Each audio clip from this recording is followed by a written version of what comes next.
ನನ್ನ ಕುಲದ ಮಗ ಅವನು, ಬಡತನದ ಮಗ ಅವನು. ಅವನು ಓದಲಿಲ್ಲ, ಏನು ಬರೀಲಿಲ್ಲ, ಹಿಂಗೆ ಹೊಂಟೋದ್ನಲ್ಲಪ್ಪ ಅಂತ ಯೋಚನೆ ಮಾಡ್ತಿದ್ವು ಆಗ. ಅಲ್ಲ, ಗಿಲ್ಲಿ ಒಳಗಡೆ ಇದ್ದಾಗ ಒಂದು ಹಾಡು ಹಾಡ್ದ, ದೊಡ್ಡವ ದೊಡ್ಡವ ದೋಸೆ ಕೊಡು, ಚಿಕ್ಕವ ಚಿಕ್ಕವ ಚಟ್ನಿ ಕೊಡು ಅಂತ ಹೇಳ್ಬಿಟ್ಟು. ಅದೇ ಅದೇ ಅದೇ ದೊಡ್ಡವ ಇಲ್ಲಿದ್ದಾರೆ ಈಗ. ಬನ್ನಿ ಹೇಳಮ್ಮ. ದೊಡ್ಡವ ದೊಡ್ಡವ ಕಣಪ್ಪ. ಹೇಗೆ ಅನಿಸ್ತಾ? ಏನೋ ಒಂದು ಬಡತನದಲ್ಲಿ ಸಾಕಿದ್ವು ಅವನ್ನ. ಅಂದರೆ ಏನೋ ಅವ್ನು ಇಡೀ ಕರ್ನಾಟಕಕ್ಕೆ ಒಂದು ಮಾದರಿ ತಂದಿದ್ದಾನೆ.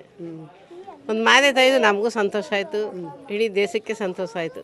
ನಮ್ಮ ಕರ್ನಾಟಕದಲ್ಲಿ ಇಂಥ ಮಕ್ಕಳು ಹಿಂಗೆ ಬಂದಿದ್ದು ಯಾರಿಗೂ ಗೊತ್ತಿರಲಿಲ್ಲ. ಅವನು ಓದಲಿಲ್ಲ, ಏನು ಬರೀಲಿಲ್ಲ, ಹಿಂಗೆ ಹೊಂಟೋದ್ನಲ್ಲಪ್ಪ ಅಂತ ಯೋಚನೆ ಮಾಡ್ತಿದ್ವು ಆಗ. ಏನೋ ದೇವರು ಅವನ್ನ ಚೆನ್ನಾಗಿ ಒಂದು ಋಣ ಬಿಗ್ ಬಾಸಲ್ಲಿ ಇತ್ತೇನೋ ಮಾಡಿ ಗೆದ್ದು ಬಂದಿದ್ದಾನೆ. ಈಗ ನಿಮ್ಮ ಮುಂದೆ ಆಡಿ ಬೆಳೆದಂಥ ಮಗ ಅವನು ಇಷ್ಟು ಅಭಿಮಾನಿಗಳನ್ನ ಗಳಿಸಿದಾನೆ. ಏನು ಹೇಳ್ತೀರಾ? ಕಳಿಸಿದ್ದಾನೆ. ಏನು ಹೇಳ್ತೀರಾ?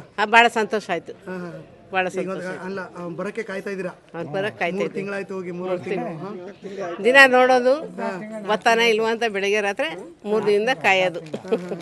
ಅಂದ್ರೆ ಈಗ ಗಿಲ್ಲಿ ಅಂದ್ರೆ ನಿಮ್ಗೆ ಇಷ್ಟನಾ?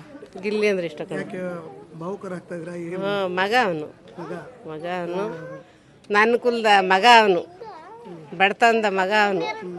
ಅದರಿಂದ ನಾವು ಭಾಳ ಸಂತೋಷ ಆಯ್ತು. ನಿಮ್ಮ ಜೊತೆಗೆ ಹೇಗಿರ್ತಾ ಇದ್ದ? ಹೇಗೆ ಮಾತಾಡ್ತಿದ್ದ, ಎಲ್ಲಿ ಹೋದ್ರು ಬಂದ್ರು ದೊಡ್ಡಮ್ಮ ಅಂತ ಹೋಗ್ಬಿಟ್ಟು ಹೋಗೋದು.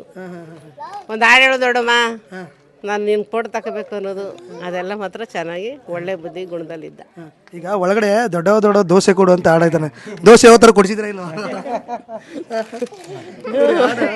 ಹುಡುಗರಿಗೆಲ್ಲ ಹೇಳೋನೆ, ದೊಡ್ಡ ದೋಸೆ ಕೊಡು, ಚಿಕ್ಕ ಚಕ್ಲಿ ಕೊಡು, ನಮ್ಮಪ್ಪ ರಾಜ, ಕೊತ್ತಂಬರಿ ಬೀಜ, ಆ ಸಾರ್ಗಾಕ ಸೊಪ್ಪು, ನಿನ್ನ ಆಡೋದೆಲ್ಲ ತಪ್ಪು.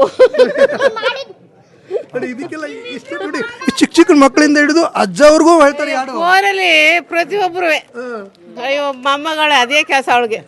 ಯಾರು ನಮ್ಮ ಚಿಕ್ಕಪ್ಪ ಅನ್ನೋದು ಅವಳು. ಚೆನ್ನಾಗಿ ಈಗ ಅಂದ್ರೆ ಅಷ್ಟು ಕಷ್ಟದಿಂದ ಬೆಳೆದಂಥ ಮಗ ಈ ಮಟ್ಟಿಗೆ ಅಭಿಮಾನಿಗಳನ್ನ ಸಹಿಸಿ ಟ್ಯಾಟೋ ಹಾಕಿಸ್ಕೊಳ್ಳೋ ರೇಂಜಿಗೆ ಬಂದಿದ್ದಾನೆ ಕಣಪ್ಪ. ದೇವರು ನನ್ನ ಮನೆ ಆಸಳೆ ಅದು ಕೊಟ್ಟವನು, ಒಳ್ಳೆ ಭಾಗ್ಯ ಕೊಟ್ಟವನು.